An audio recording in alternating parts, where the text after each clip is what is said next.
Ating palapakan ng Panginoon, mga kapatid. Blessed be the name of the Lord. Salamat sa kaniyang biyaya sa gabing ito. And let's all bow our heads. Tayo manalangin. Panginoon aming Diyos na tapat, dakila sa lahat.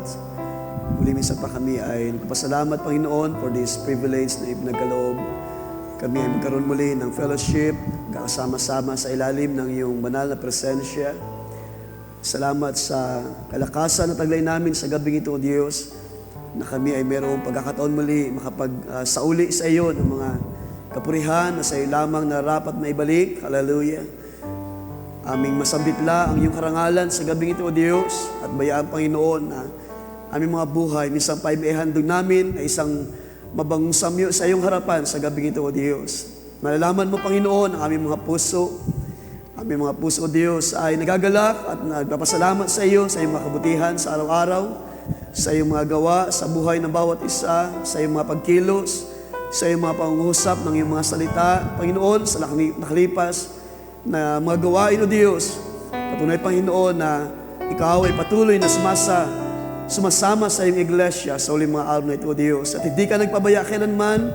Ikaw, O Diyos, ang patuloy na papalakas sa aming panampalataya, nagtatayo sa bawat isa na nanghihina, O Diyos, hallelujah, at nagpapagaling ng aming mga karamdaman sa uling mga araw na ito, O Diyos, at nagbibigay kagalakan sa bawat isa na nakaranas ng kalumbayan, Panginoon, dahil sa mga kabigatan, O Diyos, at dahil sa mga bagay na nangyayari sa aming panahon na hindi namin, Panginoon, kontrolado ang mga bagay na ito, O Diyos, at tayong aming panampalataya ay sa iyo lamang, O Diyos, na may magagawa ka sa lahat ng bagay. Hallelujah. Na meron kang, O Diyos, hallelujah, kamay na patuloy na may kontrol ng lahat ng bagay. Na iyo, O Diyos, pagkakaloob sa bawat isa. Ano man ang nasa namin, Panginoon, sa gabing ito. Kalakip ang panampalataya, O Diyos. Kalakip ang pasalamat sa iyo, sa iyong mga kabutihan. Hallelujah. Salamat, Panginoon, na patuloy kang nangungusap sa iyong iglesia sa uling mga araw na ito. May you bless once again your word at bayaan, Panginoon, na ikaw patuloy magpahayag at manguna sa aming kalagitnaan, ang iyong banal na Espiritu, siyang magbukas, O Diyos, at patuloy kami dalhin ayon sa iyong salita, ayon sa iyong katotohanan sa uling mga araw na ito. May you bless your word once again, Lord God, at bayaan, Panginoon, na mga puso ay patuloy tumanggap ng biyaya ng kalakasan, Panginoon, at nawa kami minsan pa'y aliwin ng iyong salita, O Diyos, at bayaan, Panginoon, na kami ay tumibay sa panampalataya. Pagpalain ng bawat isa, at bayaan, Panginoon, na sila man nasa mga tahanan, ang sino man naabot, Panginoon, maabot ng iyong mga salita. May you bless their hearts, Lord. Bayaan, Panginoon, na sila rin, O Diyos, ay mag-enjoy at pagpalain ng iyong mga salita sa gabi ito. Lahat ng bagay ay aming lamang, Panginoon, pinagkatiwala sa iyong dakilang pangalan sa gabi ito, O Diyos, at mabalik lamang sa iyo ang kapurihan, pasalamat, kalwalatian sa tanging pangalan ng Panginoong Kristo Jesus. Can we say amen and amen? Ating palapakan muli ang Panginoon. Praise the Lord. Can we say praise the Lord? Praise the Lord. Purihin ang Diyos sa pagkakataon na pinagkaloob niya sa bawat isa. Let's open our scripture or our text sa gabing ito. Sa aklat ng unang Korinto, let's open our scripture sa 1 Corinthians. 1 Corinthians chapter 1. Dalawang talata lang. Ating basahin sa verse 18. For the message of the cross is foolishness to those who are perishing, but to those who are being saved, it is the power of God. For it is written, I will destroy the wisdom of the wise and bring to nothing the understanding of the prudent. Ang lahat ay magsabi ng amen? Amen. Purihin ang Panginoon. Tayong malay makaupo, mga kapatid. Palain ng bawat isa sa pangalan ng ating Panginoong Jesus at welcome back muli sa ating bahay-sambahan, sa ating praise of worship. At nawa ay dala-dala natin sa gabi ito ang blessing ng ating joint fellowship last Sunday. Salamat sa mga pagkilos ng Panginoon at patuloy na gawa ng kaniyang salita sa ating iglesia at sa mga iglesia na ating nakasama sa fellowship. At nawa patuloy ang Diyos na mangusap sa ating lahat at sa gabi ito sa kasimplihan ng kaniyang mga salita. At gusto ko lang batiin ang mga bagong baptized. Nandito ba sila? Or wala siguro yung iba? Sino yung mga na-baptized? Nandito ngayon gabi. Meron? Sister Samantha, I think. At siya lang? Okay, so Sunday siguro ay ating silang fully welcome sa kanilang pagpasok sa kaharian ng Diyos. At kumbaga ay parang officially sila ay ipinanganak sa bahay, sa tahanan ng Diyos at magpapasimula sa bagong buhay na sinabi ni Pablo na tayo ay dapat lumakad sa newness of life. At niniwala ko na yan ay karanasan nating lahat. At sa mga bagong baptize ay nawa this coming Sunday ay patuloy natin silang ma-encourage because to be baptized ay hindi po isang disenyo lamang o isang palamuti sa ating pagkatao bilang isang mananampalataya. To be baptized ay naglalarawan ng ating pagsibol, ng ating magpapanimula ng paglakad sa pananampalataya. Dahil nung tayo ay hindi pa nabautismuhan, tayo ay maaring lumalakad pa, sabi ni Pablo, sa ating mga sariling daan, sa ating mga sariling kapasyahan, nang nasa nating mga puso ang siya pang nasusunod. Pero hindi na ngayon because simula na tayo ay may panganak sa kaharian ng Diyos, ay magpapasimula rin tayong mabubuhay at dedepende sa mga salita ng katotohanan. Kaya ating sama sa dalangin, patuloy sa gabing ito, ang mga bagong baptized ng mga kapatid, mga kabataan, at ang beloved mother ng ating Sister Mau. Okay, so just want to speak lang sa gabi ito about the subject at ito ay unang bahagi lamang, so I pray na ito ay magbigay ng mag-establish atin ng isang kaisipan at Lord willing this coming Sunday ating mabigyan ng part 2. Kaya I hope ang iba ay naka-tune in sa kanilang mga tahanan sa gabing ito. Ating pang is about the God above human philosophy. At meron tayong subtitle na The Foolishness of the Wise. Hindi na bago ang mga talata nating binasa, but ating bibigyan ng pansin ang sinabi diyan ni Pablo, itong the message of the cross is foolishness to those who are perishing. Sabi diyan, but to us who are being saved, it is the power of God. So there are two types of people na pinapakita ni Pablo. Ang una ay ang tinatawag ng mga naligtas, itong saved na binanggit sa verse 1. Mga tao ito na iniligtas ng Diyos sa magitan ni Kristo. Ang Greek word niyan ay may kahulugan din, may ibang salita din na deliver. At pwede natin gamitin yung salitang deliver from the bondage of sin. While itong isang bahagi naman ng mga tao na tinawag ni Pablo na perish o perishing, mga napapahamak, ay mga tao ito na nakalungkot man sabihin, pero ito yung mga tao na lumitaw sa sanlibutan, mga nabuhay sa nakalipas na mga panahon, nabubuhay sa ating panahon at maaring mabubuhay pa lamang o hindi pa ipinapanganak, mga tao na ipinapakita ng Scripture na nasa ganitong kalagayan, that they are perishing. Sa Greek word, ang ibig sabihin ng perish is to destroy fully, to perish or lose. So mga tao ito na wala tayong magagawa kundi kung ating titingnan ang Scripture ay hindi talaga naging bahagi o hindi bahagi sa plano ng Diyos. Because as we believed, mayroon tinatawag na mga chosen. Sa gabing ito, sino sumasampalataya that you are chosen? Na kayo ay bahagi sa mga pinili before the foundation of the world. And isang biyaya, isang malaking biyaya, mga kapatid, na makita ang bagay na ito. Hindi pa man nag-exist ang lahat ng bagay. God has chosen us. Sino sa gabi ito ang nagpapasalamat sa Panginoon, mga kapatid?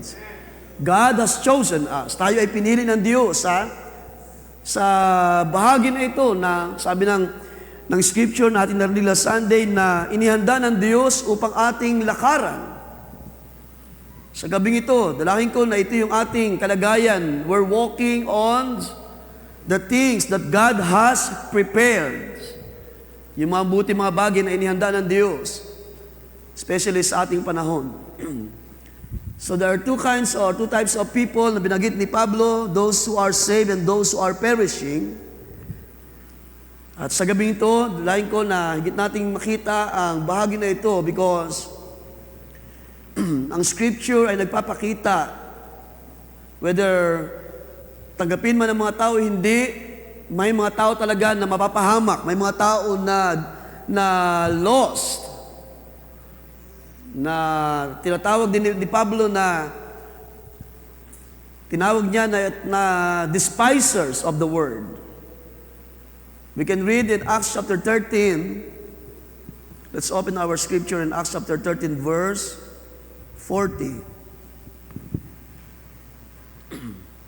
Sabi ni Pablo, beware therefore lest what has been spoken in the prophets come upon you. So si Pablo nito ay unang nangaral sa mga Hudyo bago siya dalhin ng Panginoon sa mga bansa, sa mga hintil. At si Pablo ay nabigay ng warning na kung ang mga taong ito, ang binhi ni Abraham, ang Israel, ang mga Hudyo sa panahon na yan, ay hindi sasampalataya at kanilang iwawalang halaga ang biyaya ng Diyos. Sabi ni Pablo, mag-ingat kayo dahil sabi diyan, maaring ang mga sinalita ng propeta ay mangyari sa inyo. Verse 41, sabi diyan, behold you despisers. So tingnan niyo mabuti, inihula na, ipinakita na sa panahon, I think ito ay kinote sa aklat na Isaiah. You are despisers, marvel and perish. For I work a work in your days, a work which you will be by no means believed, though one were to declare it to you. Na sabi diyan, baka mangyari sa inyo ang sinalita ng mga propeta na kayo ay magiging mga, ano ba yung despisers na ginap sa Tagalog? Mga nagwawalang halaga sa gawa ng Diyos, sa biyaya ng Diyos, na kanyang dadalhin, na kanyang isasagawa sa huling mga araw, na ito ay pinakita sa pagparito ng anak ng Diyos, pinakita ang biyaya ng Diyos, nabuksan ang kaharian ng Diyos. Nang sabihin ng Panginoon Jesus, nung siya'y nasa lupa pa, narito dumarating ang kaharian ng Diyos. At sa gabi ito, sino na nakapasok sa kaharian ng Diyos? At nag-i-enjoy, di ba? Sabi sa mensahe last Sunday, enjoy natin ang blessing, ng biyaya, ng kaharian ng Diyos. Sa loob ng kaharian ng Diyos ay marami mga bagay na binubuksan ng Diyos para sa atin. Marami siyang pinapakita ang mga mabuting bagay. Marami siyang idinaragdag pa. Kaya nga, napakasarap ng mga biyaya ng salita ng Diyos na nakalipas din ating anniversary. At totoo yun, mga kapatid. Marami pa tayong ma-discover na mga blessings, ma-discover na mga gawa ng Diyos, ma-discover sa isa't isa, and eventually makita pa ang pagkilos ng Diyos sa buhay ng mga anak ng Diyos at kung paano kayo nagpa-progress sa pananampalataya. Because kailangan itong makita, mag-manifest. Diba? Binanggit nila Sunday na kalakip sa pananampalataya ay ang ating gawa sa pananampalataya. So hindi tayo gumagawa because para tayo ay iligtas ng Diyos. Tayo ay gumagawa by faith because we are saved. We are already saved by the grace of God. Tayo ay mga iniligtas na ng biyaya ng Diyos. At kailangan na lang mag-manifest what is the grace of God sa buhay natin. Kaya dito sabi ni Pablo, mag-ingat tayo. Dahil baka tayo maging despisers at tayo mga mapabilang sa mga perish. For I work a work in your days, a work which you will by no means believe. Sabi diyan, kahit daw ipahayag pa ng mga tao ng Diyos, ay hindi talaga sasampalataya ang mga taong ito. Now, ating puntaan sa dito yung pinangaral ni Pablo. Ano ba yung pinangaral ni Pablo? From verse 17, sa same chapter pa rin ng Acts, sabi diyan, the God of this people, Israel, choose our fathers. So pinili sila ng Diyos, ang bayan na ito, and exalted the people when they dwelt as strangers in the land of Egypt. And with an uplifted arm, He brought them out of it. So pinapakita ni Pablo, binabalikan niya ang history ng Israel, how these people choose. How God choose these people. How God bring these people mula sa pagkaalipin at dinala sila ng Diyos into promised lands. Isang biyaya, isang pagkilos, isang makapangyarihang gawa ng Diyos sa buhay ng mga taong ito. Yet, sa kabila ng mga kabutihan na ito, sa kabila ng pagkilos ng Diyos, ay marami pa rin mga tao ang hindi sumampalataya. Kaya binalikan dyan ni Pablo sa verse, sabi dyan, 23, tanong lang tayo sa verse 23, from this man's seed. So sa verse 22, binanggit muna, God raised David as their king. And mula dito, mula kay David, sabi dyan, according to the promise, God raised up for Israel a Savior, Jesus. Mula doon ay pinalitaw ng Diyos ang tagapagligtas na si Jesus. Meron akong binili mga kapatid na tawag niyan family tree ng Israel. Beginning from, I think, hindi ko lang ma-recall, but yes, beginning from Adam and Eve. So yung family tree hanggang sa lumitaw si Abraham. And then lumitaw si Ruth.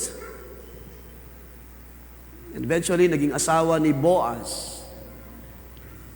At si Boaz ay ninuno ni David.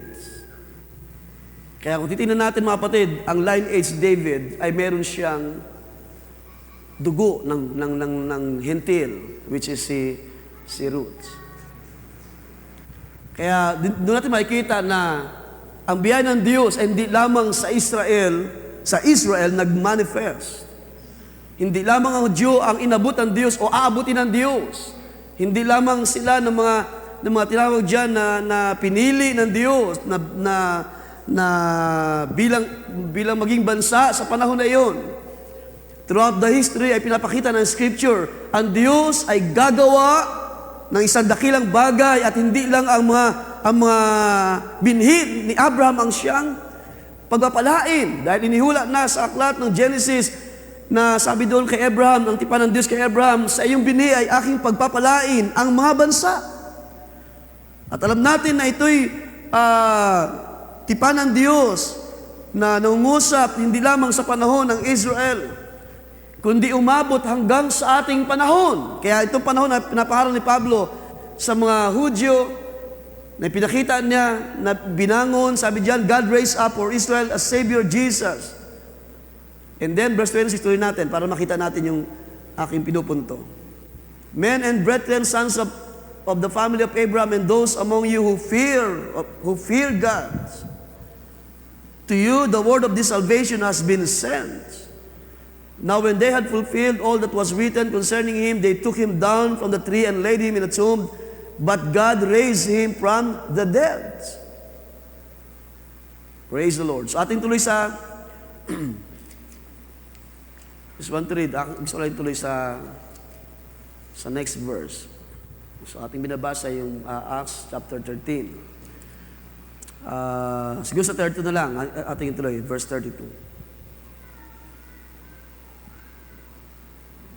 So marami kasi dyan binanggit si Apostol Pablo. So verse 32 sabi niya, "And we declare to you glad tidings, that promise which was made to the fathers. God has fulfilled this for us, their children, and that He has raised up Jesus, as it is also written in the second Psalm, You are my son, today I have begotten you, and that He raised Him from the dead, no more to return to corruption. He has spoken thus, I will give you the sure mercies of David. Therefore, He also says in other Psalm, You will not allow your Holy One to see corruption. For David, after he had served his own generation by the will of God, fell asleep, was buried." So tinutukoy si David ay namatay, inilibing with his fathers, and saw corruption. But he, so yung pinalitaw mula sa lineage ni David, na pinalitaw ng Diyos as a Savior. But he, whom God raised up, saw no corruption. Therefore let it be known to you, brethren, that through this man is preached to you the forgiveness of sins. And by Him, everyone who believes is justified from all things from which you could not be justified by the law of Moses. So binanggit dyan, by Him, everyone who believes is justified from all things. So hindi na po yan tumutukoy lamang sa binhi ni Abraham, kundi ito ay tumutukoy na rin sa mga tao na sino man ang sasampalataya sa Diyos. Because sa mga panahon na yan ay nagpapakita ng ang Israel ng pagtalikod, ng pag-despise sa truth. Kaya nga kanila ipinako ang Kristo, di ba? Hindi sila sumampalataya sa Messiah na sinugo ng Diyos. Pero dahil nga mayroong plano ang Diyos, more than the chosen people ng Israel, at yun ay ang mga bansa, ang mga hintil, at tayo ay nakabahagi by the grace of God, hindi sumampalataya ang bayan na ito, pero ang Diyos ay mayroon palang mga plano doon sa mga bansa. Mayroon palang plano ang Diyos. Kaya sabi diyan, by Him, everyone who believes is justified from all things. So hindi na lang tumutukoy ito sa Israel, kundi sa sino man na sumampalataya. Dahil pagdating doon sa ating binasa kanina, binigyan ni Pablo ng pag-iingat. Sabi niya, mag-ingat kayo, lest what has been spoken in the prophets come upon you. And then verse 41, yung binasa natin kanina, "Behold, you despisers, marvel and perish." So ngayon ay pinakita ni Pablo sa mga taong ito na kahit gaano katalino itong mga Hudyo sa panahon na iyon, they become foolish sa harapan ng Diyos, at sila ay naging mga despisers of truth. Because ang Diyos ay gumagawa, ang Diyos, ang biyaya ay binuksan sa panahon na iyon, yet sila ay nasumpungan ng mga despiser of truth. Kaya sa gabi ito mga kapatid, mag-ingat din tayo. Baka tayo ay maging bahagi o maging isa sa mga despiser of truth sa ating panahon. So pinakita dyan ni Pablo, verse 32 to 39, sabi dyan, ito yung mga gawa ng Diyos na ipinangaral ni Pablo, ipinakita una sa mga Hudyo, sa bago siya dalhin ng Panginoon sa mga bansa, sa mga hintil. He preached first sa mga binhi ni Abraham, and it turned out, ang mga taong ito ay hindi sumampalataya. They crucified the Savior, the Messiah, and it turned out, ang mga taong ito ay naging mga despiser of truth. Bakit sila naging mga despiser? Ano ba ibig sabihin ng to despise? Ibig sabihin niyan is to look down on with disrespect or aversion, to regard as negligible, worthless, or distasteful. Hindi nila matanggap, hindi nila kayang tanggapin ang grace through Christ, because nakita nila na si Kristo na nasa lupa pa, natisod ang mga taong ito, because sabi nila si Kristo ay siya ay nag-aangkin ng pagka-Diyos. So they don't understand kung ano yung plan ng Diyos sa mga panahon na yon. Na mula sa kalangitan ay pumanaog ang Kristo para dalhin ang biyaya ng Diyos, ang pagliligtas sa mga tao, yet ang mga taong ito ay naging despisers of the work of God sa panahon na yon. So kanilang dinisregard ang biyaya ng Diyos through the crucifixion of Christ. So they despise the work of God, kanilang despise ang gawa ng Diyos sa panahon na iyon, na ito ay dala-dala pa rin ang gospel of Christ hanggang sa ating panahon. Kaya nga sabi ko sa inyo kanina, kahit man tayo ay mag-ingat, baka tayo ay masumpungan ng Panginoon na despiser of the gospel of Christ. Baka tayo ay isa sa mga God forbid, di ba? Kaya nga sabi ni Pablo, ang Diyos ay hindi nalulugod sa mga tumatalikod. Amen po ba, mga kapatid? Na tayo ay nakabahagi, kaya nga sabi ni Pablo, na minsan nakabahagi ng kaligtasan, minsan nakatikim ng biyayang ito ng Diyos. Huwag nawang makahulagpos ang biyayang ito. Huwag nawang dumating ang panahon na tayo ay tatalikod at tayo ay magde-despise ng salita ng Diyos. Dahil yan ang nangyari sa mga anak ni Israel na kanilang tinalikuran ng Kristo. They despised the word of God because they did not believe kung ano ang sinabi ng salita ng Diyos o ng mga kasulatan. At para sa kanila, ang Kristo ay worthless. Para sa kanila, ang Kristo ay walang anuman. Kaya nga nung panahon na si Jesus ay nasa harap ng mga tao ni Pilato, ang mga tao ay sumisigaw na ipako sa krus ang taong ito. Ang sabi sa kasulatan, sila ay binulag ng Diyos ng sanlibutan ito. Pero sa gabing ito, nagpapasalamat tayo, mayroong biyaya na nabuksan para sa ating panahon. Hindi tayo tinawag para lamang tayo ay tumayo against the world. Kaya nga sabi ni Pablo, hindi tayo sa mga tao na, sabi niya, if I may quote, sabi niya, na tayo hindi against the truth, kundi tayo ay umaayon sa katotohanan. Dalahin ko sa gabing ito, lahat tayo ay para sa katotohanan. Sino sa gabing ito ang nagde-desire ng bagay na yan? We are not against the truth, but we are of the truth, sabi ni Pablo. At kung tayo ay sa katotohanan, tayo ay magpapatuloy whatever it takes. Kaya nga sabi natin kanina, ang Diyos ay buhay, siya ay buhay sa panahon na ito, at siya ang hahawak ng mga bagay na ating ipinagkakatiwala sa Diyos. Sabi diyan, I can face tomorrow because mayroong Diyos na umaakay. Mayroong katotohanan na tayo ay nilalakaran sa ating panahon. Mayroon tayong sinusundan na liwanag ng salita ng Diyos. At hindi tayo kailanman, sabi ni Pablo, ni Peter, I think, hindi tayo kailanman mga titisod dahil mayroong salita ng Diyos. Mayroong ilaw, may liwanag ng salita ng Diyos. So they did not believe the scripture. So naging despiser ang mga taong ito.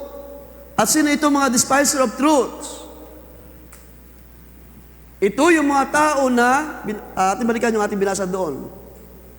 Mag-ingat kayo na baka kayo ay maging despiser and perished. So itong mga despisers of truth, ay sila rin yung mga tao ng mga napapahamak. Tinawag diyan na sila ay mga lost. Behold, you despisers, sabi diyan, marvel and perish. Tawag niya, anong ginamit sa marvel? Mga bigla kayo. Sabi diyan, verse 41. Kayo'y mga paparam sapagkat, anong sabi doon?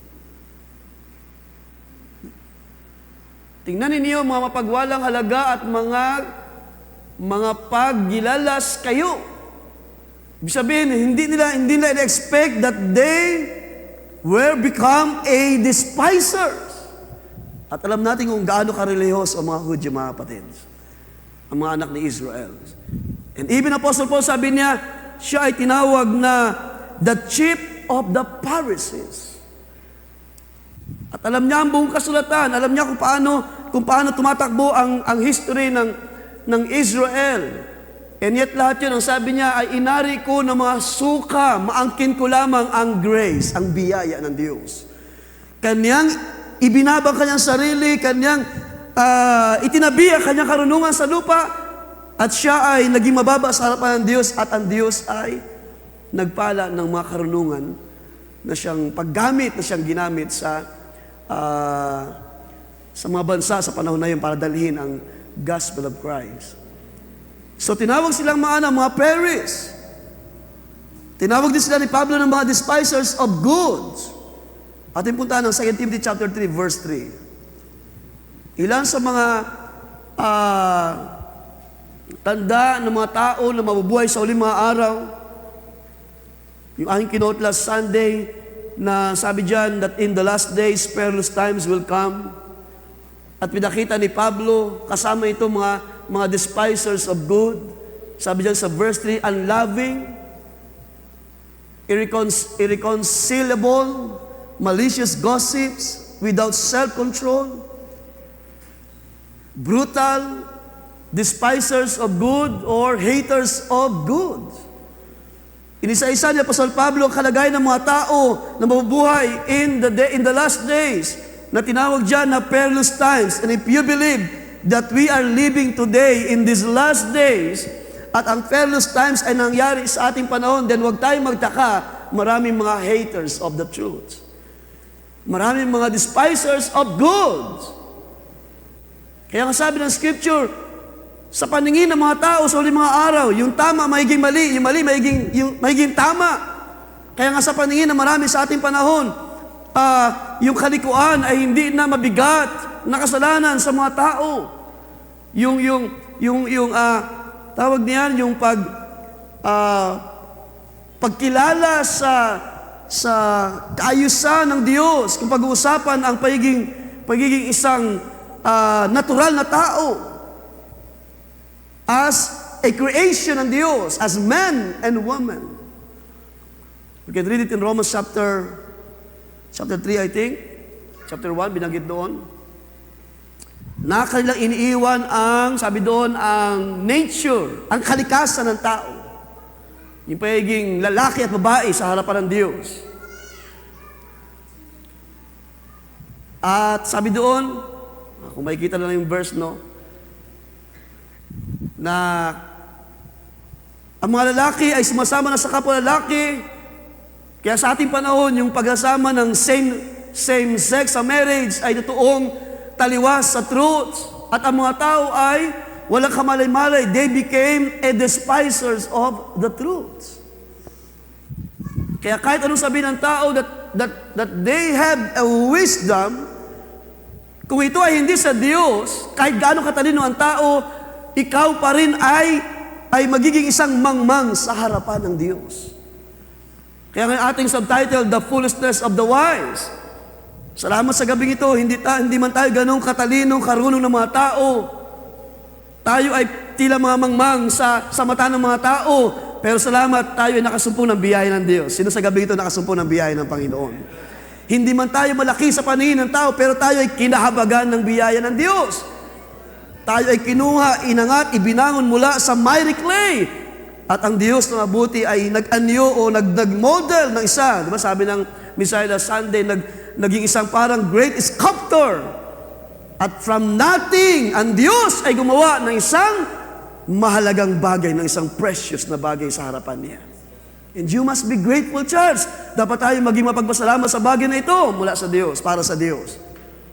Dahil lahat tayo ay agree, tayo ay mga walang kabuluhan sa harapan ng Diyos na ginawa na mabuti para sa kaniyang kaluguran.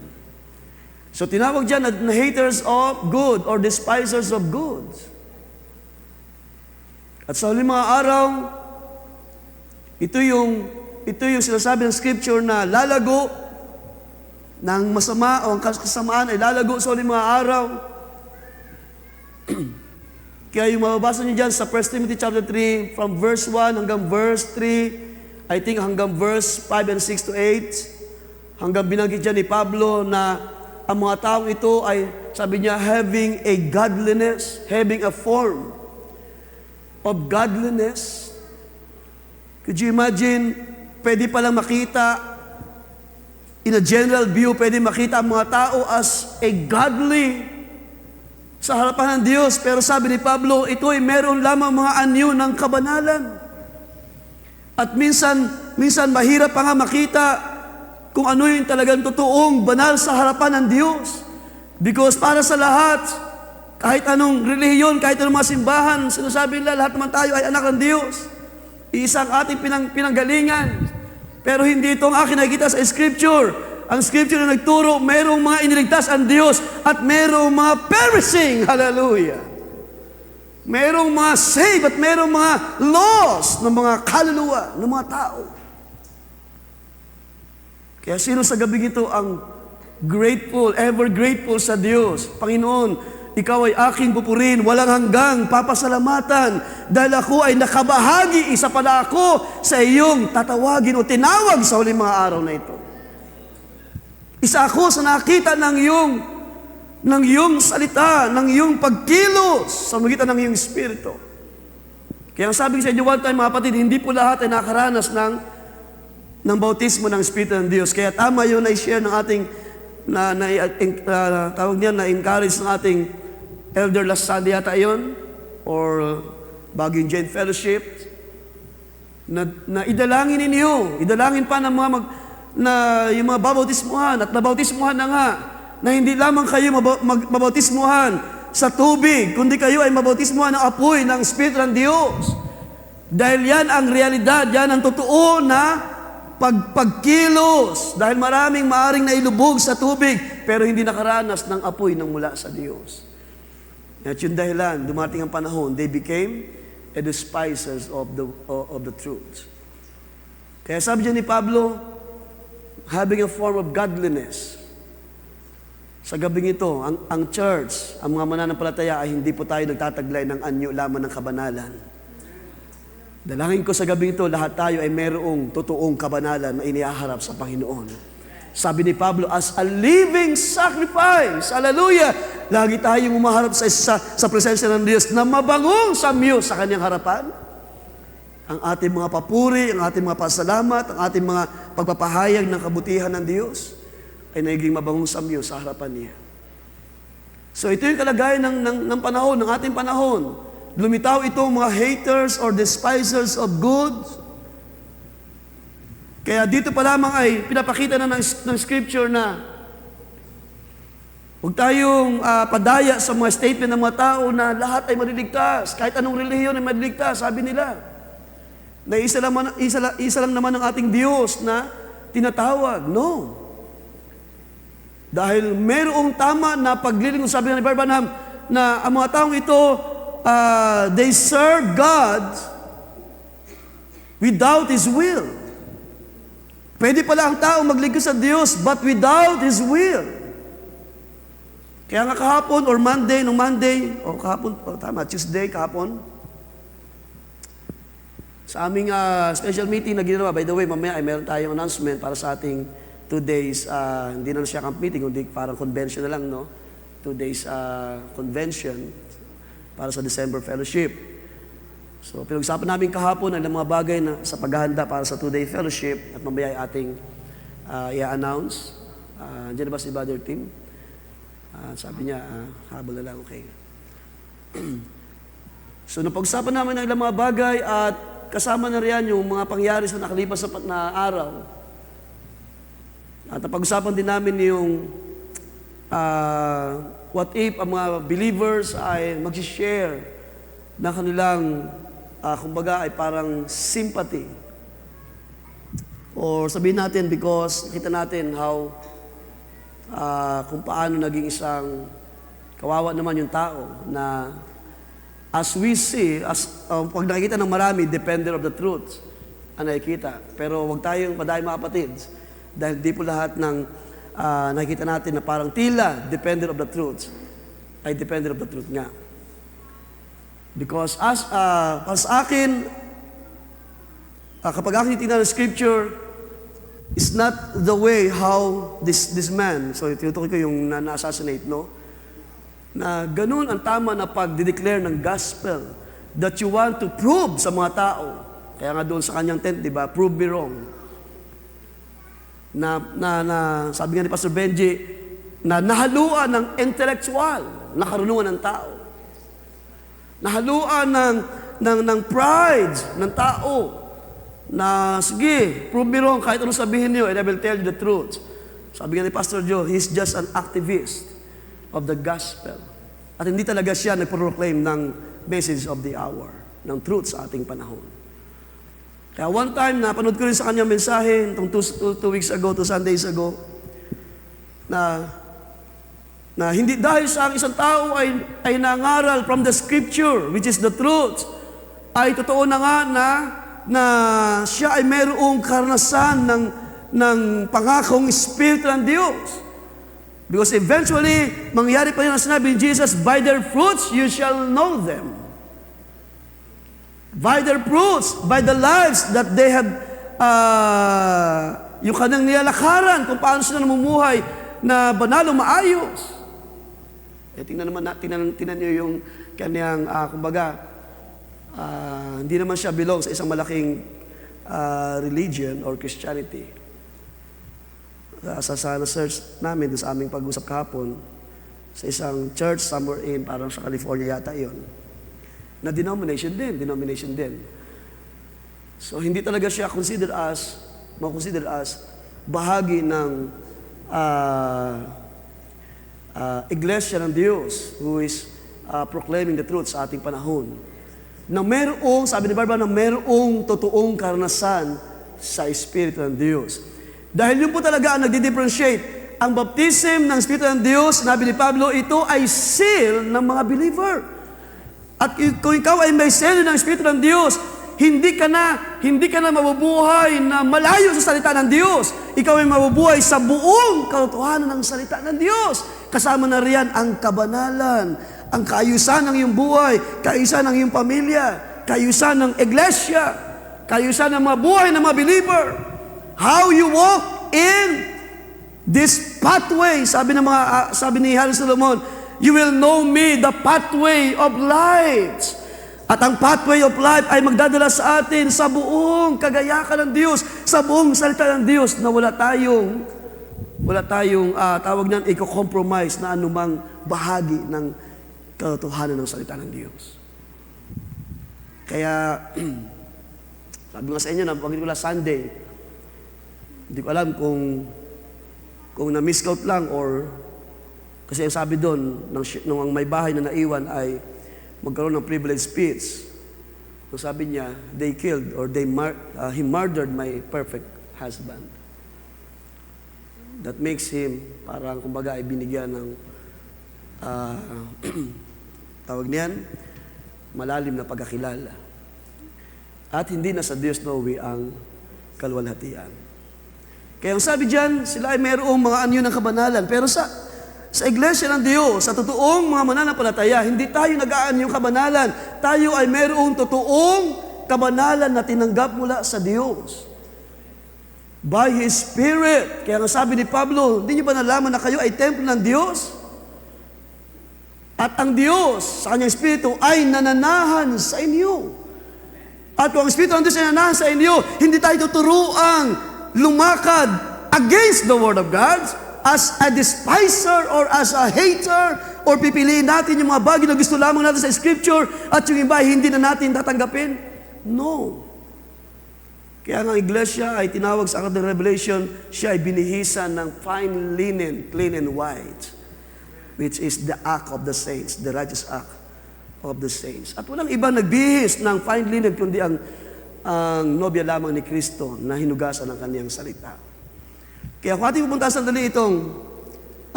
punta natin sa 2 Corinthians chapter 4. Again, binanggit yan ni Pablo yung tinatawag na mga napahamak.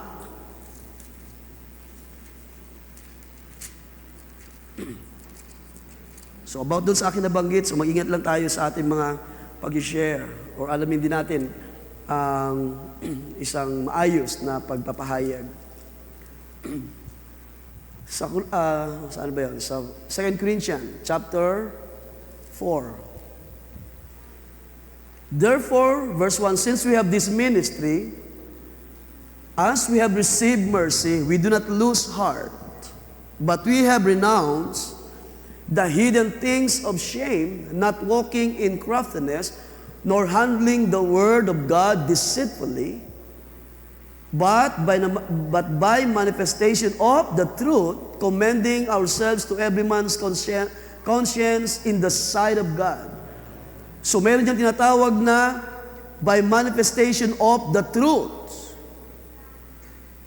So ang totoong ministeryo ng Panginoon ay merong manifestation of the truth. At ito yung dinadala ng mga magagawa ng Diyos mula sa panahon ng mga apostles hanggang sa ating panahon na tinawag ni Pablo na sabi diyan, we have renounced the hidden things of shame, not walking in craftiness, nor handling the word of God deceitfully, but by manifestation of the truth, commending ourselves to every man's conscience in the sight of God. But even if our gospel is veiled, kung ang aming ebanghelyo ay natatago o natatalokbungan, sabi sa Tagalog, or hidden, it is hidden or it is veiled to those who are perishing, whose minds the God of this age has blinded, who do not believe. So yan. So itong mga despisers of the word, despisers of the truth, ay tinawag ni Pablo, ito yung mga napapahamak na ang salita ng Diyos, ang katotohanan ay natatalukbungan sa mga taong napapahamak. Sa gabing ito, hindi kayo kabilang sa mga napapahamak. You are saved by the grace of God. At ang biyaya ng Diyos, ang kanyang salita, ang truth, ay nahayag sa buhay ninyo. Sino mag-i-amen sa gabi ito, mga kapatid? Ang kabanalan ng Diyos, ang karangalan ng Diyos, ang kalwalhatian ng Diyos, na nahayag through Christ, ay na-unveiled sa ating panahon by His Word. At sino mang sumampalataya na bautismuhan sa tubig, at hindi lang sa tubig, kundi maging sa apoy ng Espiritu ng Diyos, ay na-reveal sa atin ang tinatawag ni Pablo na ano? Yung manifestation of the truth na naitago sa mga taong napapahamak. And whose minds of God of this age has blinded, who do not believe, lest the lights of the gospel of the glory of Christ, who is the image of God, should shine on them. So ibig sabihin, habang tumatakbo ang panahon at ang mga apostol ay nangangaral, ipinapakita ni Pablo na ang manifestation ng truths ay hindi talaga makikita ng mga taong lost. Hindi talaga nila makikita, hindi talaga nila maiintindihan kung paano ang Diyos nagpakilala na hayag in the flesh. Kung paano ang Kristo ay pinako at namatay at nabuhay na maguli. At sa pamamagitan niya, sabi natin binasa kanina, by Him, sabi doon, sa pamamagitan niya, ang lahat ng sumampalataya o sino man sumampalataya. Well, of course, wala ko by the foreknowledge of God na nakita ng Diyos sino ang mga sasampalataya. Maaaring tayo hindi natin alam kung paano mangyari yun. Pero ang Diyos nakita na. By His foreknowledge ay nakita na niya sino ang mga tutugon sa Diyos, sino ang tatanggap, sino ang kikilala. Of course, ang mga kikilala ay yung mga tao na may bahagi sa Diyos. At kung ikaw ay lost, sabi diyan, you will never believe the truth. So yung ating binasa kanina, ating balikan, sabi diyan, who do not believe. At sino yung mga hindi daw sasampalataya? Yung mga tao na perishing. Yung mga tao na binulag ng Diyos ng sanlibutan ito para hindi sila sumampalataya. Sa 2 Thessalonians chapter 2, verse 7 to 10 ay binanggit din dyan ang tungkol sa mga napapahamak. So akin lamang binibigyan ng diin, ng pansin, ang bagay na ito so that kung tayo man ay makakita o makarinig ng mga ganong pagpapahayag na lahat ay anak ng Diyos, lahat ay iniibig ng Diyos, lahat ay sumasamba sa Diyos. Pero malinaw sa Scripture, pinakita ng salita ng Diyos na may mga tao talaga na mapapahamak. They were perishing, whether they like it or not. Sila ay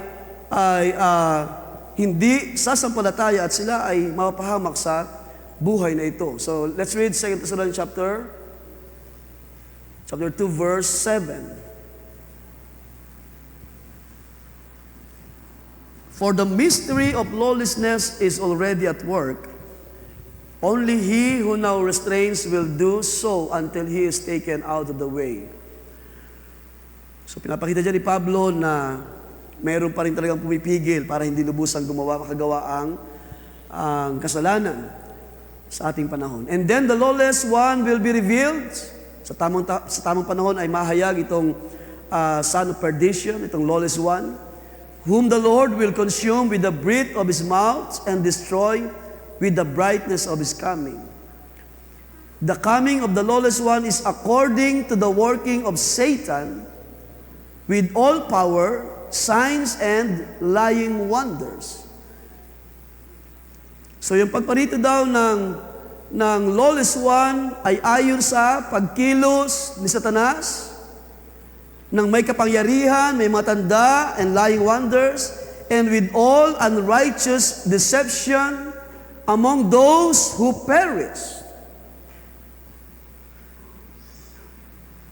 So yung pagkilos ng kasalanan sa buhay ng mga tao, yung paglago ng kasalanan sa ating panahon, ay hindi na nakapagtaka because yung mga bahagi ng mga tao na perishing o yung mga napapahamak, dito talaga o sa kanila talaga nahayag itong pagkilos ng kapangyarihan ng kasalanan.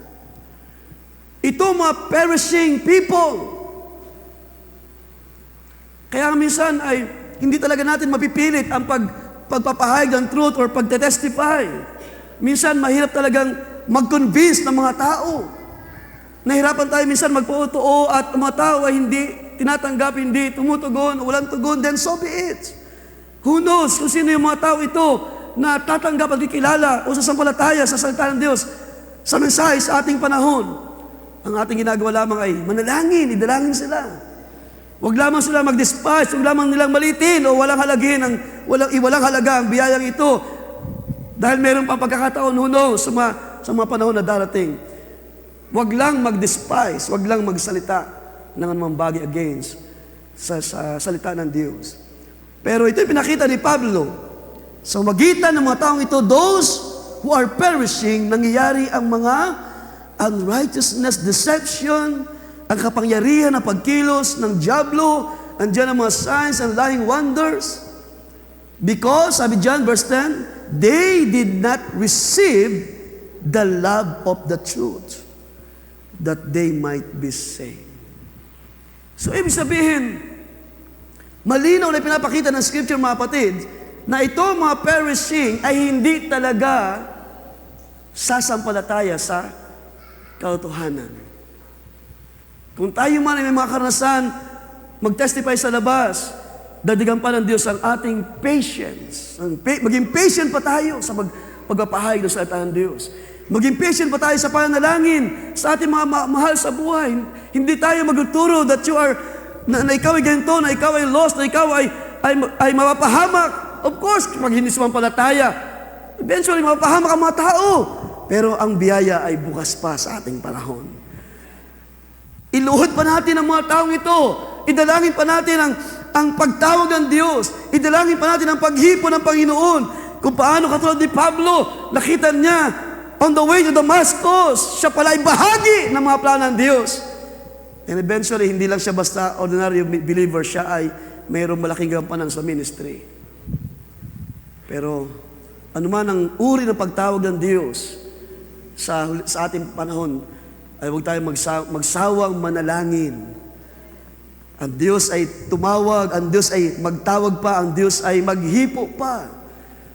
At ako'y sumasampalataya, yung mga paghipo na ito ng Panginoon sa ating iglesia, sa mga kabataan nag-decide to be baptized, dalahin ko na ito ay buong puso na kanilang ipinasya. Dahil lagi natin sinasabi, isang tiyak, isang sure na bagay na sila ay haharap sa maraming mga temptations. Susubukin na kanilang naging decision to be baptized in Jesus. And eventually, kung sila ay magpapatuloy, of course, kung titiisin ang lahat ng bagay at magpapatuloy sa pananampalataya, then ang Diyos na malakas at makapangyarihan ay tutulong para sila ay ingatan kung paano tayo rin naman ay iningatan ng Diyos nung tayo ay mga bago pa lamang na tinawag sa bilang mga mananampalataya. So ito yung pinakita ni Pablo, mga kapatid, sa kalagayan ng mga perishing. Kaya huwag tayong magtaka na mayroon talaga mga tao na mga pahamak na binanggit yan, sabi ni Pablo, itong mga tao na ito ay hindi sumasampalataya sa katotohanan. So tinawag sila mga despisers of truth, despisers of the gospel, mga nadaya ng kalikuan, sabi ni Pablo, mga tao na binulag ng Diyos ng sanlibutan ito, doon sa 2 Corinthians chapter 4, verse 4. At ito yung binanggit ni Pablo sa ating teksto, ating babalikan ang ating teksto sa 1 Corinthians chapter 1. Sabi dyan, for the message of the cross is foolishness to those who are perishing. Ang message ng krus ay nawawalan ng halaga sa mga tao na napapahamak. Ibig sabihin, hindi nila kinilala, hindi nila tinanggap ang krus, hindi nila sinampalatayanan ang bugtong na anak ng Diyos, na sinugo ng Diyos para sa ating kaligtasan, na sa magitan niya, ang sino man sumampalataya, sabi sa John 3:16, ay maliligtas. At ang hindi sumampalataya ay hinatulan na ng Diyos.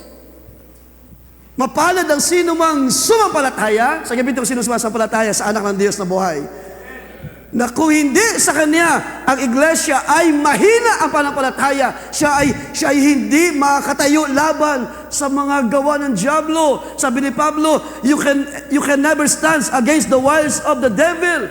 Pero atin daw suotin ang buong kagayakan ng Diyos so that we may able to stand against the demonic forces na gumagawa sa ating panahon. Kaya hindi po madali sa mga bagong baptize, kahit man sa ating lahat, hindi madali ang pagpasok sa kaharian ng Diyos. Hindi madali ang lumakad sa katuwiran ng Diyos.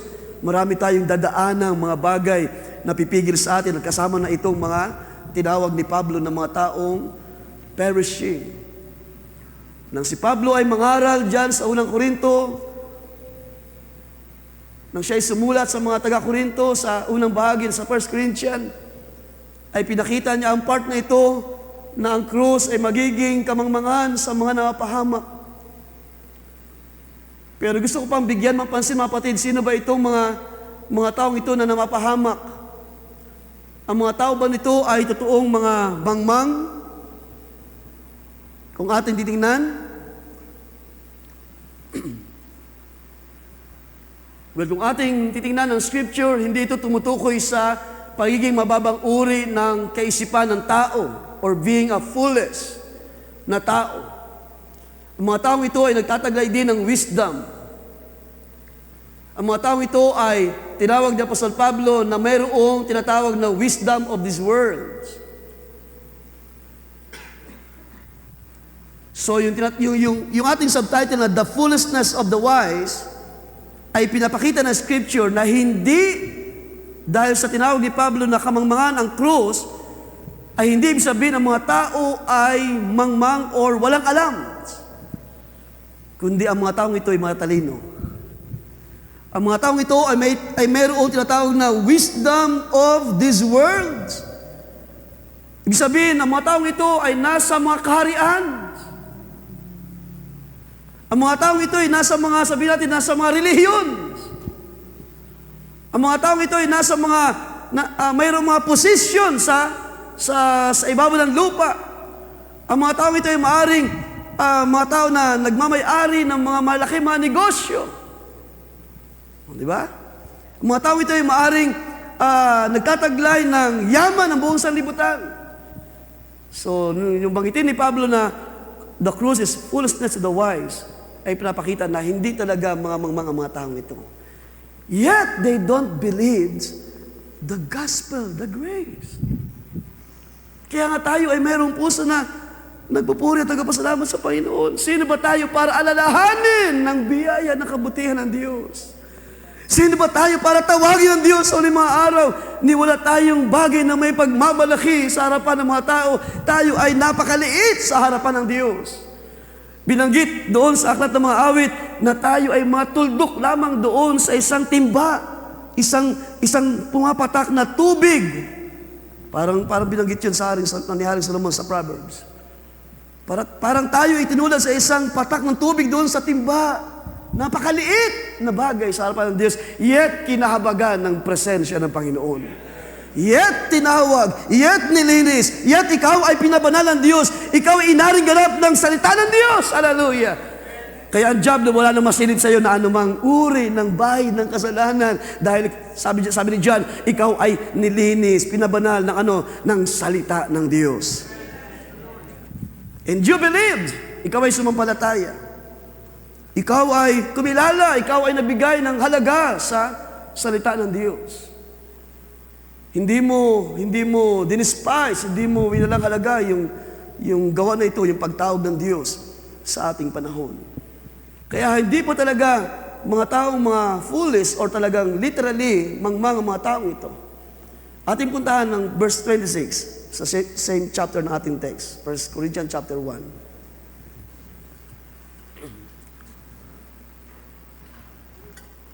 Sa verse 26 sabi diyan, for consider your calling. Sa mga tinawag sa kaharian ng Diyos, brothers and sisters, that there were not many wise according to the flesh. So yung pagtawag na ito ng biyaya ng Diyos ay hindi lahat mga marunong o may karunungan. So ibig sabihin, all walks of life, kumbaga, mga mabababang uri ng tao, hanggang sa mga taong may karunungan o may kaalaman. Sabihin natin yung mga taong mga degree holder, katulad ni Pablo, degree holder yun, kumbaga sa ating panahon. Talagang alam niya ang buong kautusan, sabi ng Scripture. So, ang matinawag daw ng Diyos ay hindi lahat ay marunong according to flesh, not many mighty. So, ibig sabihin, pwedeng tumawag ang Diyos ng mga taong pag sinabing mighty kasi, capable of doing anything. So, meron silang kakayahan gawin ang maraming mga bagay. So, let's say, kung ikaw ay negosyante, meron ka mga pag-aari, may mga kayamanan ka, you are capable of doing something or many things because of your resources, yet, pwede ka pa rin tawagin ng Diyos. At ang kayamanan ay hindi makapigil sa paglilinis ng Diyos sa buhay mo, sa pagtawag ng Diyos sa buhay mo, lamang hindi lahat ay mga wise na tinawag ng Diyos. Hindi lahat ay mighty. Not many noble. Pag sinabi namang noble, ay tumutukoy sa high in rank, sa Greek word na salitang noble. Hindi lahat ay mayroong position. Kaya kung meron man tawagin na governor, then yun ay biyahe ng Diyos. And eventually, pwedeng siya ay iparealize sa kanya ng Panginoon na hindi kalooban ng Diyos ang mabuhay na nasa politics. So, pwede siyang bumaba sa position, let's say, at maglingkod sa Panginoon. Let's say, isang mayor o isang barangay captain or sino man na mayroong kung sino man mga tao na bibilang as a noble. Pero sa ating panahon, sa ating kalagayan ngayon, di ba? Ay parang walang sino ba rito yung mayroong position talaga sa government. Di ba? Halos wala sa atin. Nakita naman natin kung gaano kadumi ang politics sa ating panahon. Kaya it is impossible talaga na bilang anak ng Diyos, mabuhay ka na one of the undersecretary ng DPWH. Paano napakahirap ng struggle, di ba? Napakabigat ng temptation. Isipin mo doon sa lamesa, makikita mo yung napakaraming bundle-bundle na salapi. Kung mahina ang iyong panampalataya, Panginoon, kung ikaw halimbawa tinawag na mensahe, pero ang panampalataya mo ay hindi ganun katibay para ikaw ay tumayo sa panampalataya. Napakaraming salapi na ito. Napakaraming pwedeng gawin. Kaya sabi nung binasa natin sa First Timothy, di ba? Ang mga tao sa limang araw ay magiging lovers of money, lovers of pleasure. Kaya hindi nakapagtaka, walang tinatawag na mayor, na vice mayor, o sino man mga may position. Pero kung mayroon man tawagin, sabi ni Pablo, ay hindi imposible ang bagay na yan. Pero sabi niya, hindi lahat ay tinawag ng mga noble. But God has chosen the foolish things, verse 27, of the world to shame the wise. And God has chosen the weak things of the world to shame the things which are strong. So yun pala ang purpose ng pagtawag ng Diyos sa atin. Na kahit gaano tayo kahina, mayroon pa rin purpose ang Diyos sa buhay mo.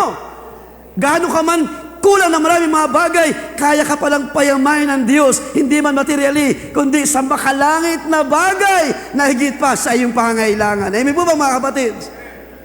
And that's why, ang purpose lagi ay nandoon, ang layunin ng Diyos na pagtawag.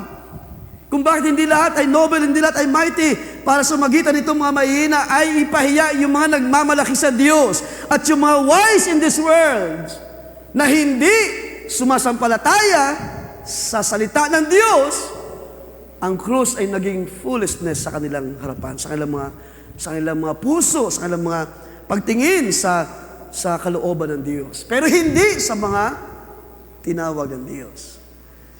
Hindi sa mga pinababanal ng salita ng Diyos. Hindi sa mga iniibig ng salita ng Diyos, umiibig sa salita ng Diyos. Hindi sa mga pinili, hindi sa mga hirang ng Diyos. So, ito yung pinapakita ni Pablo. Sabi diyan, verse 28 na tayo, and the insignificant things of the world and the despised God has chosen, the things that are not, so that He may nullify the things that are, so that no human or no man may boast before God. So, yun ang layunin, yun ang purpose ng pagtawag ng Diyos. Kaya, meron ba sa atin dito na nag-iisip, bakit hindi tinatawag yung mga mayor, yung mga congressman? At yun nga yung purpose. Dahil kung tayo rito puro mga congressman, puro mga mayor, may mga position, baka sa katerba ng mga hypocrites sa ating kalagitnaan. Dahil yan naman ang image na nakikita natin sa government, sa politics sa ating panahon. Salamat pa rin, mayroong mga kahit paano ay nakakita ng mabubuti mga bagay. Di ba? Like yung ipinalit doon sa DPWH na bagong secretary, si Dizon ba? Hizon ba yun? O Dizon? Kahit paano, meron pa rin mga tao na nakaramdam ng conscience, ng kabutihan sa kapwa. Pero hindi natin may tatanggi as we read the scripture. Kung tayo man ay nanalangin minsan, Panginoon, tawagin mo aming mayor, then okay lang naman yun. Pero napakaliit ng chance. Kung mayroon man tayo mga mahal sa buhay na maaring barangay captain, Panginoon, tawagin mo yung aking kuya na barangay captain, napakaliit ng chances. Yet, sinasabi natin lagi, walang imposible sa Diyos. Diba? Pero ito yung purpose. Why? Sabi ni Pablo, kung bakit hindi lahat ay marunong, hindi lahat ay malakas, para ipahiya ang mga taong malakas sa libutan. Okay, so ito yung dahilan kung bakit sinasabi ko mula pa kanina na hindi tayo dapat magtaka, hindi tayo dapat malito why kahit maraming mga tao nag-claim. Naalala ko one time sa isang program, kilala niyo siguro si Oprah Winfrey. Di ba? Sino nakakilala kay Oprah Winfrey? Isang tawag niyan, host sa isang program na kaniyang programa sa US. Siya mismo, meron siyang mga statement minsan kapag siya ay nakakapag-interview ng mga guests niya, ng mga celebrities na nag-claim as a Christian. Siya mismo ay nagsasabi, siya mismo ay naniniwala din sa Diyos, sa biyaya ng Diyos. At ang sabi nga niya, I don't believe that Jesus is the only way, sabi niya.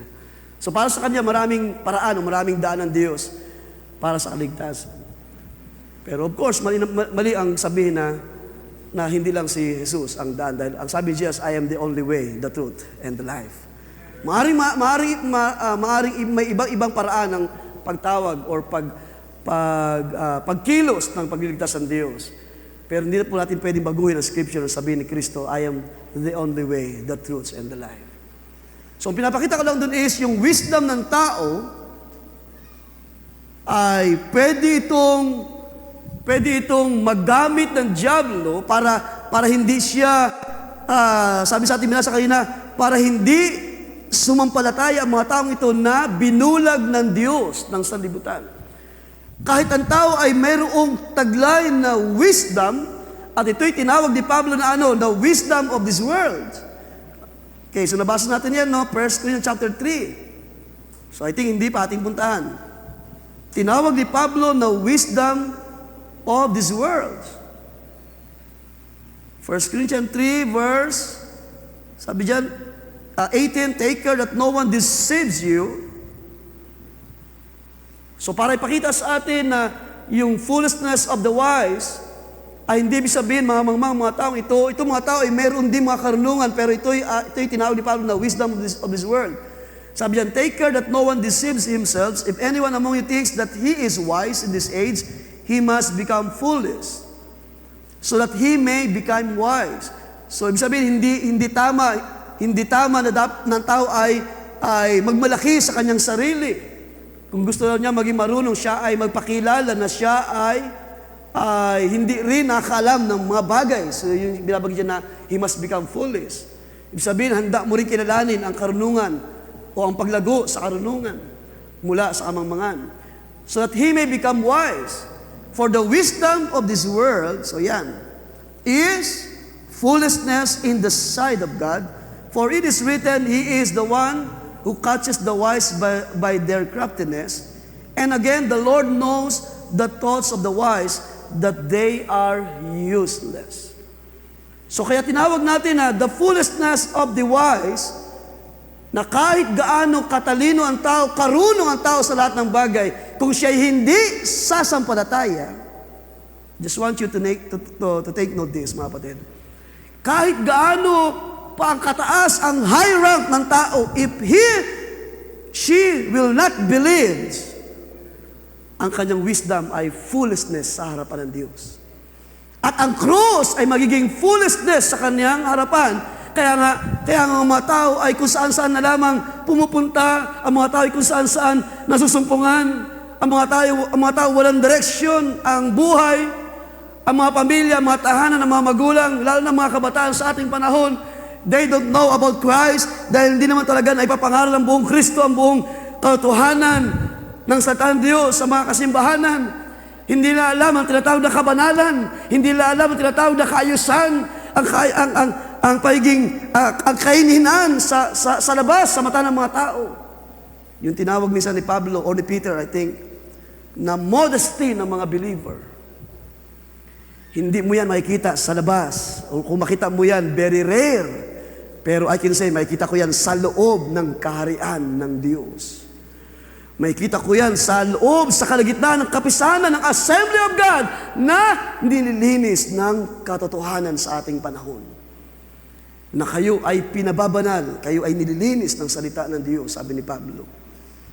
Kaya sabi diyan, alam ng Diyos, the Lord knows the thoughts of the wise, that they are useless. At itong tinawag ni Pablo na wisdom of this world, na naging kamangmangan sa harapan ng Diyos, sa gabi ito, sino nagpapasalamat, Panginoon? Kahit man tayo ay tumanggap ng, sabihin natin, ng kaunting karunungan sa lupa, ay hindi ito nakapigil para ating makilala ang kalooban ng Diyos. Kahit man tayo ay natuto ng mga bagay sa lupa, Maaring tayo ay maalam gawin ang maraming mga bagay. Maaring tayo ay nakalikha ng isang bagay mula sa wala. Na sabihin natin, inventor tayo ng isang maliit na mga bagay. Tayo ay capable para gumawa ng ilang mga bagay na kaya natin. Pero hindi yun nakapigil para makilala natin ang kalooban ng Diyos sa ating panahon. Hindi nakapigil yung mga degree natin. Dito may ilan mga nakapag-aral, by the grace of God, nakatapos ng high school, ng kolehiyo, at maaring magtamo pa ng high honor, maging cum laude, summa cum laude. Salamat hindi yun nakapigil because nakita natin hindi yun ang karunungan ng gusto ng Diyos na taglay ng mga mananampalataya. Kaya sabi ni Pablo, ito ay tinawag niya na wisdom of this world. And that's why itong perishing, na pwede kong sabihin, in all walks of life, ay pwede nating makita at hindi ibig sabihin ng mga taong ito ay totoong or literal na mangmang sa kaalaman, kundi may mga tao na buhay sa ating panahon mismo na kahit gaano katalino ang mga tao ay nagiging mangmang sa harapan ng Diyos. And I can say, maraming ang defender, sinasabi nila mga defender of truth, of Christ sa ating panahon. But sad to say, kung ito'y mahaluan ng wisdom of this world, kahit gaano katalino ang tao, it became a foolishness sa Diyos. Kahit gaano pa i-depend ng mga tao ang Scripture, kung hindi naman ito ang calling o hindi ito yung pagtawag ng Diyos sa mga taong ito. So those who are perishing, sabi diyan, sa ating teksto, ating balikan sa dali ating teksto, at tayo magtatapos. Atin lang itong dugtungan, God willing, this coming Sunday. So malinaw dyan, sabi ni Pablo, the message of the cross is foolishness to those who are perishing. But to us, so pinakita ko sa inyo kanina, there are two types of people. Mayroong mga saved and meron din mga perishing na mga tao.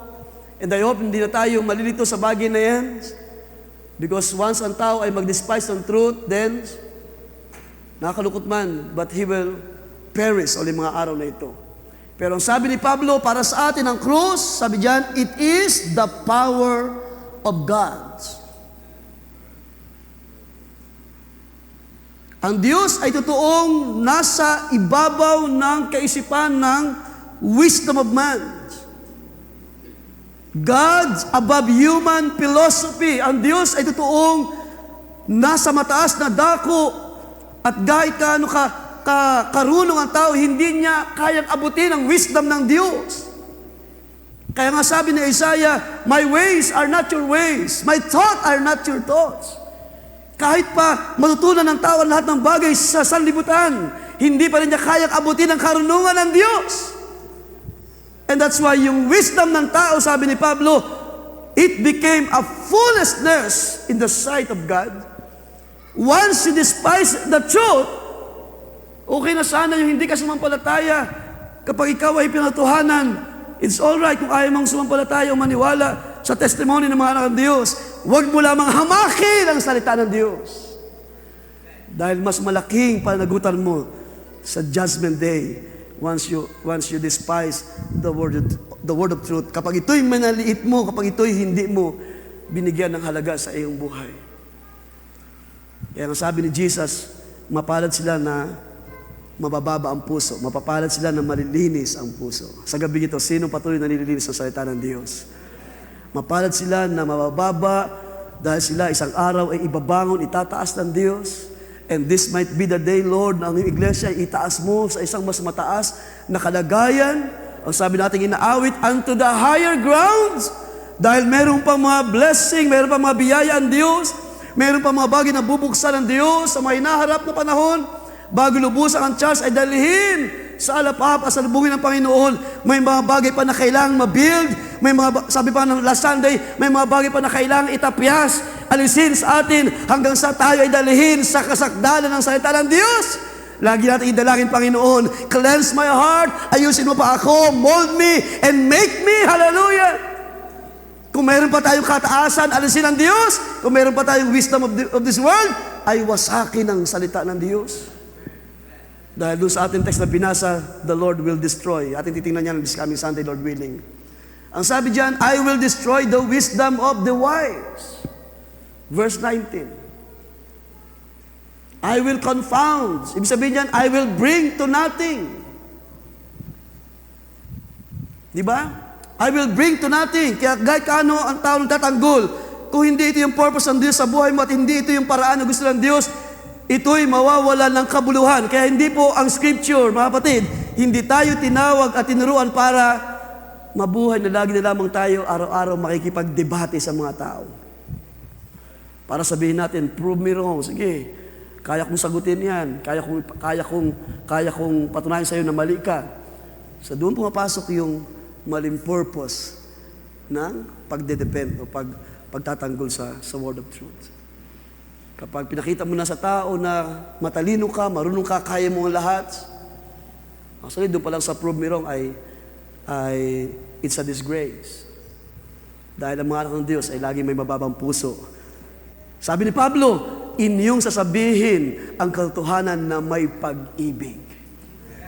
Kasi hindi kayo magmamalaki, hindi kayo magpapakilala ng inyong sarili dahil yung tao na lamang natataas, siya na lamang kinikilala. Kaya nga nabigyan ng, wala naman tayong against sa bagay na yan. Nabigyan ng isang marangal na tawag niyan, na paghatid sa kaniyang hantungan. Di ba? Isang karangalan niyon. Napakahaba ng pila ng mga sakyan. May mga guard, may mga security. At sabi, dadalhin doon sa place kung saan doon inililibing yung mga tao ng mga nasa high rank. Yung mga talagang nobleman. Kung baga pa sa atin, yung pambansang libingan, ay ganun sa US, doon dadalhin yung taong ito. But you know, sabi ng Panginoon, I will confound. Sabi niyan, the understanding of those who have understanding, I will confound. Puntahan natin itong Isaiah 29, sa ilang mga talata na lang. Isaiah 29:14, therefore behold, I will once again deal marvelously with this people, wondrously marvelous. Ang Diyos daw ay gagawa ng mga dakilang bagay. Sino sa inyo ang nakaranas na ng mga dakilang bagay na ginawa ng Diyos? You are blessed people of God.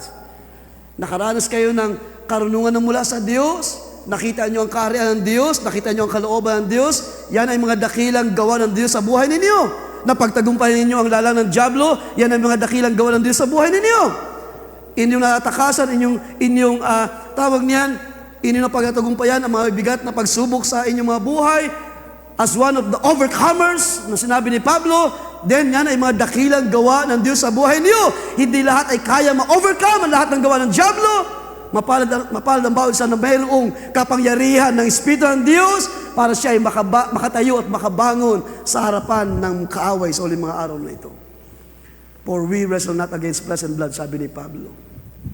Sabi diyan, and the wisdom of their wise men will perish, and the understanding of their men who have understanding will be concealed. So again, ang wisdom ng mga tao ay kasama ng mga tao mapapahama. Jeremiah 8 verse 9, sabi diyan, the wise men are put to shame, they are dismayed and caught, behold, they have rejected the word of the Lord, so what kind of wisdom do they have? Ngayon, sa ating pagkatapos, tanungin ko rin kayo mga kapatid, anong uri ng wisdom meron tayo ngayon? Ang karunungan ba na nasa atin ngayon ay, sabi ni James, mula sa langit? Ang karunungan ba na ito ay nagdadala sa atin sa isang tiyak na pag-asa? Ang karunungan ba na ito ay hindi tayo turuan para tumalikod sa presensya ng Diyos? Anong uri ng wisdom mayroon ng iglesia sa uling mga araw? Yes, sabi ko kanina, pwede tayo magkaroon ng wisdom of this world, pero kung hindi natin yan ipapasakop sa karunungan ng Diyos, kayang gawin ng dyablo, kayang gamitin ng dyablo ang wisdom of this world para tayo ay magmalaki sa ating sarili. Pero salamat, dahil nang tayo tawagin ng Panginoon, having the wisdom of this world, nang tayo ay nagpakumbaba, ang karunungan ng Diyos ang kumilos sa buhay natin, nagawa nating ipasakop ang ating karunungan sa karunungan ng salita ng Diyos. Nagawa natin ibabang ating sarili, like Apostle Paul. Inangkin niyang suka ang kanyang karunungan, ang kanyang nakuha sa ibabaw ng lupa. At ang sabi niya, kung hindi ko gagawin ito, hindi ako magiging karapat-dapat na servant of Christ. Hindi ako magiging karapat-dapat to preach on these people. Hindi ako magiging karapat-dapat una sa lahat sa Panginoon para dalhin ang ebanghelyo ito. Na sabi ni Pablo one time, I am not ashamed of this gospel. Kaya salamat sa gabi ito mga kapatid. Anong uri ng wisdom? Sabi diyan, so what kind of wisdom do they have? Anong uri ng wisdom mayroon tayo sa harap ng Diyos sa uling mga araw? Sa aking pagtatapos. Well, salamat. Ang Diyos ay nagpadala, nagsugo ng salita. Meron isang talat na nagsasabi, God sent His rod. So hindi ko yata na-jot down yan. Tingnan ko lang sandali, kung na-note ko. Ang sabi doon sa prophecy, the Lord will send His word, His rod. So hindi ko siya na-note. God willing, ating mabalikan this coming Sunday ang part 2. So anong uri ng wisdom ang taglay ng iglesia sa ating panahon? We can read it in, sige, ito na tayo tapos, sa James, chapter 3, verse 17. But the wisdom from above is first pure. Sino sumasampalataya sa gabing ito? Ang wisdom na tinanggap ng iglesia ay dalisay na karunungan, which is from above, sa Diyos. Sa langit, sa kalangitan, sa kalwalatian, sa throne of grace. Kaya kahit gano'n tayo katalino, karunong sa sanlibutan ito, wala pa ring higit sa wisdom of God. Kaya nga sa ating paksa, God above the human philosophy. God is above the knowledge of man. God is above the wisdom of the noble people. God is above those who are in the high ranking. Walang higit sa karunungan ng Diyos, mga kapatid. Walang dadakila pa sa biyayang ito ng Diyos. Sabi diyan, for the wisdom from above is first pure, then peaceable. Ang karunungan mula sa Diyos ay magdadala sa atin sa kaayusan, sa kapayapaan. Yan, yung wisdom is peaceable, wisdom from above is peaceable, and then gentle. Banayad. Sa Tagalog, ano sinabi? Mapayapa, banayad. So, hindi ka magmamalaki because of this wisdom. Open to reason. Madaling ayunan. Tama ba? Sa Tagalog, madaling panaingan. And then, sabi dyan, full of mercy and good fruits. Impartial and sincere. Ito yung wisdom, sabi sa ating sa kanina, anong uri ng wisdom ang mga taong ito? Bakit sila pinapahiya ng Diyos? Dahil hindi kailangan ng Diyos ang wisdom of His Word. Hindi kailangan ng Diyos ng tulong ng tao. He is above the knowledge of men. He is above the wisdom of men. Kompleto ang Diyos. Kompleto ang salita ng Diyos sa lahat ng bagay. Kaya wala na tayo ibang pupuntahan kundi ang salita ng katotohanan. Wala na tayong ibang tawag niyan pagsasaligan ng ating buhay. Meron tayong tiyak na pag-asa kay Kristo. Kay Kristo meron tayong strong tower. Hallelujah. Kahit gaano kalakas ang puwersa ng sanlibutan, higit na malakas ang karunungan ng Diyos. Na peaceable sa mananampalataya, dalisay, banayad. Hallelujah, punong-puno ito ng mercy, ng mabubuting bunga. Ibig sabihin yung gawa ng Diyos. Walang impartial at ito ay sincere or walang anyo ng pagpapaimbabaw. And that is the church sa ating panahon. Kaya ang iglesia ay meron siyang mababang puso sa harapan ng Diyos.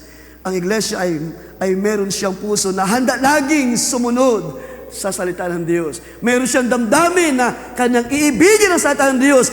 Ang iglesia ay hindi siya despiser of truth. Kapag siya ay pinapayuhan, siya ay merong puso na mababa na susunod sa salita ng Diyos. Hallelujah.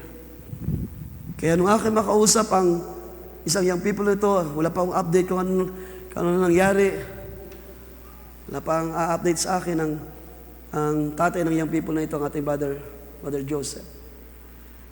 Well, siya naman ay nakinig sa akin nang siya makausap ko last Monday. Pinayuhan ko siya na bumalik sa kanilang tahanan. Just pray na siya ay tumugon sa paalala ng Diyos. Otherwise, masigit, sabi ko sa kanya, kapag ikaw wala sa fellowship, mas lalong ang diablo ay makakagawa sa buhay mo. Mas madaling madaya ka ng maraming mga bagay sa libutan kung hindi mo ibabalik ang iyong sarili sa salita ng Diyos. I just pray sa gabi ito, sama sa prayer. Personally, ito yung aking inihayag sa inyo, ating isang young people, Brother Ian. He almost crying nang aking kinakausap siya. I know hindi niya rin gusto ang kaniyang mga decision. At ina-admit naman niya na dahil sa kahinaan pa ng kaniyang laman. I just pray sa gabing ito, sama sa prayer. At kumakausap pa ng mga brother natin, ating youth leader, ay mapayuhan siya. So sa ngayon ay wala pa akong update. Nagchat ako kay Brother Joseph kung nakauwi na, wala pa akong update sa ngayon. But ating sama siya sa prayer sa gabing ito. At sa ating pagkatapos, nais ko basahin yung last verse, Proverbs chapter 2. Ang sabi dyan sa verse, siguro ating basahin from verse 6. And tayo magtatapos. Ang iba ay akin na lang mabalikan this coming Sunday, God willing. Sa chapter 2, sabi dyan sa Proverbs, verse 6, For the Lord gives wisdom, from His mouth come knowledge and understanding. At alam natin, ang church ay wala siyang sariling wisdom. Do you agree, church? Tayo ay walang sariling karunungan. Ang nasa atin ay wisdom of this world. At hindi kailangan ng Diyos ang wisdom na ito. From His mouth come knowledge and understanding. He stores up sound wisdom for the upright. Ang sabi sa Tagalog, siya ay, sa verse 7, kanya pinapagtataglay ang matuwid ng magaling na karunungan, siya ay kalasag sa nagsisilakad sa pagtatapat. He stores up sound wisdom for the upright. So, kung siguro kung titignan ito ng mas mainam, he stores up, siya ay naglalaan ng isang sound wisdom. At ganun po kabuti ang Diyos sa atin, mga kapatid, upang tayo ay matuto sa maraming mga bagay. He is a shield to those who walk uprightly. He guards the paths of justice and preserve the way of His saints. Last verse, then sabi dyan, you will understand righteousness and justice, equity, and every good fact. Kailan natin naunawaan ng kalooban Diyos? Nang ang Diyos ay magsalita sa atin. Nang ang Diyos ay magsugo, hindi ko lang na-quote yung bagay na yun, no? Quote natin sa Sunday. Nang ang Diyos ay magpadala, sabi niya, the Lord send His rod. Ano sabi ni David? Thy rod and thy staff, they comfort me. And what rod stands for? Ito yung salita ng Diyos na nag-aaliw sa atin sa huling mga araw. And without the wisdom of God, ang iglesia ay mahina sa kanyang sarili para harapin, para tumayo sa lahat ng gawa ng kaaway sa huling mga araw na ito. Well, salamat sa biyaya ng Diyos, salamat sa patuloy na karunungan ng Diyos, iglesia. Dalangin pa natin, magpadala pa ng Diyos ng maraming karunungan. Magturo pa siya sa ating kalagitnaan. Nagdidesire pa ba tayo matuto sa kalooban ng Diyos, mga kapatid? Inaamin ba natin na meron pa tayo mga kulang sa Diyos, sa harapan ng Diyos, at nangailangan pa tayo ng pagtutuwid, pagtuturo, katulad ng ating narinig last Sunday na mga pangaral. Ang Diyos ay patuloy pa rin na magawa sa atin, hindi pa tapos, ang pagmomold ng Diyos, hindi pa tapos ang paglilika ng Diyos unto His image sa uling mga araw para higit na mahayag ang Panginoon sa iglesia sa uling mga araw nito. Ating sundan ang bagay na yan this coming Sunday, Lord willing, sa ikalawang bahagi. And this time, pupuntahan natin yung tinawag ni Pablo na God will destroy the wisdom of men. Ating palapakan ng Panginoon mga kapatid sa kaniyang salita. Tayo lahat ay magsitayo, tayo ay dumulog muna at magbigay ng isang awit para sa Panginoon. Hallelujah. Salamat o Diyos for giving us your word sa gabing ito. At ikaw ay aming pinupuri at pinapasalamatan for patuloy o Diyos na pagkapahayag, patuloy Panginoon na pagbubukas upang higit pa namin makita Panginoon ang iyong dakilang plano o Diyos. Katulad ng aming nabasa kanina, that you will work marvelously sa iyong mga banal. Panginoon, nauuhaw kami sa mga dakilang bagay o Diyos. At para mangyari ang mga bagay na ito, ikaw ay patuloy na nagpapahayag sa iyong iglesia. Patuloy ka na nanghusap in power. Hallelujah. Katulad ng sabi ng lingkod, Apostol Pablo, that the cross, that the gospel of Christ, bagamat ito'y kamangmangan sa mga karunungan ng sanlibutan, it became the power of God. Sa amin na nakaranas ng kaligtasan, ito'y kalakasan, ito'y kapangyarihan namin, O Diyos. Hallelujah. Ito ay selyo ng iyong iglesia sa uling mga araw na ito. Ito'y isang matibay na assurance. Kaya nga sabi mo, Panginoon, na kung kayo'y mananahan sa akin, kung kayo'y manatili sa aking salita, at ako'y manatili sa inyo, you can ask anything in my name. And if you believe, hallelujah, ay merong pangyayari sa Diyos at sa Diyos. In God, nothing is impossible. Kaya Panginoon, salamat o Diyos. Dahil maging sa uling mga araw na ito, Panginoon, ikaw ay patuloy na kumikilos, gumagawa sa iyong iglesia, sa iyong mga banal, sa iyong mga tinawag ng iyong salita o Diyos.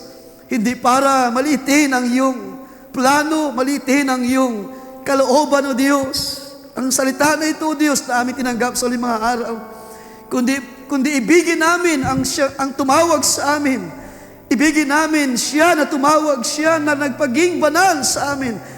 At matuto sa iyong salita o Diyos na siya naming nilalakaran at lalakaran sa uling mga araw na ito. Kaya salamat o Diyos na patuloy kang gumawa sa iyong iglesia. Patuloy kang tumawag, mangusap. Patuloy kang humipo sa aming mga puso o Diyos. Patuloy mo kaming ibaba sa iyong presensya. Patuloy mo kaming palayain o Diyos sa lahat ng gawa ng sanlibutan sa uling mga araw na ito. At matutunan namin, ibaba pa namin ang aming sarili sa iyong harapan. At bayaang ikaw o Diyos ang siyang mabigyan ng karangalan at ang iyong kalwalhatian ang siyang mahayag sa iyong iglesia sa uling mga araw na ito. Panginoon o Diyos, kailangan namin ang karunungan na mula sa iyo. Kailangan namin ang isang matibay na saligan. Hallelujah. Kailangan namin ang kalakasan na mula sa iyo, Diyos. Salamat, Panginoon, na ibinaba mo ang iyong lingkod ng si Apostol Pablo. At siya mismo ay mayroong karanasan kung paano niyang ibinaba ang kanyang sarili sa iyo, kung paano niyang inilapag sa iyong paanan, iniwan ang mga bagay sa libutan, ang mga karunungan na kanyang tinanggap upang ikaw, O Diyos, sa magitan ng Panginoong Yesus ay mag-manifest at makilala hindi lang ng buhay niya, kundi ng mga tao na bahagi ng iyong pagtawag, O Diyos, na bahagi ng iyong mga plano bago pa man lalangin ang sanlibutan ito, O Diyos. Kaya salamat, Panginoon, for your grace, for your word, for the wisdom, O Diyos, na iyong ibinigay sa iyong iglesia.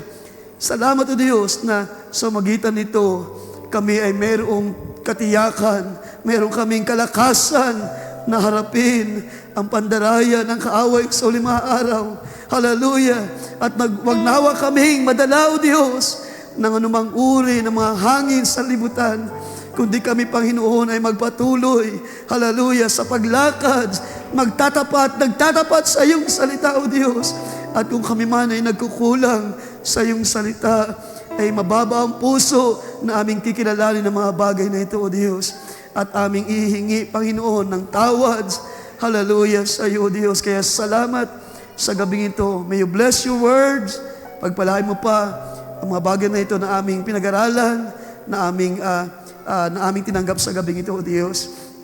May your wisdom, hallelujah, ay magdala ng glory sa iyong iglesia. May your wisdom, O God, ang patuloy pa na mahayag sa buhay ng iyong mga banal. Kaya salamat, O Diyos.